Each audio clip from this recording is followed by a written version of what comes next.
Moulton Howe. Linda, why are people obsessed with the past, and what benefit do we gain today by looking at these ancient sites? Well, the first thing that comes to mind to me is that I have figured that I have interviewed 3,000 people since 1979, September, when I started on A Strange Harvest about animal mutilations, and that led to extraterrestrial interaction with our planet for reasons that were mysterious.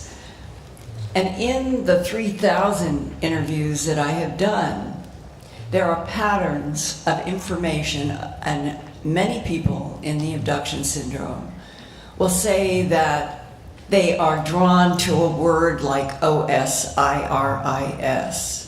or that they have had some kind of a vivid, almost like a memory, but as a dream, that they were in Egypt, or they were in some other part of the earth, and that goes to the whole issue of past lives, reincarnation, and the recycling of souls. And I think that in all the work I have done, when I signed a contract with Home Box Office back in March of 1983 to do an hour special for HBO called, it was in the contract, UFOs, the ET Factor. And that the evolution from starting out in that particular documentary and finding myself blocked by the United States government in going in as many directions as I could try, that from animal mutilations to UFOs, the ET Factor, I realized that I was increasingly on paths that the government of the United States did not want anybody to know anything about. And that became, for me, one of the most important parts of the last 43 years of my struggle to understand what is the truth. Because what is it that the government is so afraid of us knowing? From simply having straightforward, presented facts about which star in our neck of the woods in the Milky Way galaxy or beyond is the one responsible for the Anunnaki, the Egyptian.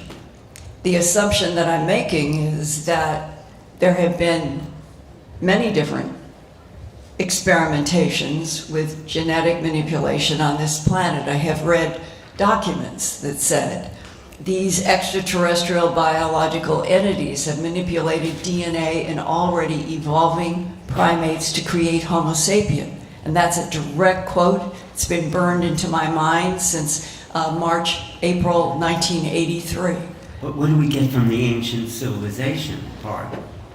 That the ancient civilizations are extraterrestrial manipulations on this planet. And we happen to be a current one, and the fact that the government does not want us to know this is, to me, almost becoming quaint. Do you know what I mean by that? How strange that we should still be on a planet in which the Department of Defense in the United States of America continues to have policies of denial about billions of facts that they know are true. So, looking back into the ancient history, you're looking back into what was a modern presence of extraterrestrials on this planet. Right. And how's that affecting us, our future? Well, we'll come back to that, but yes.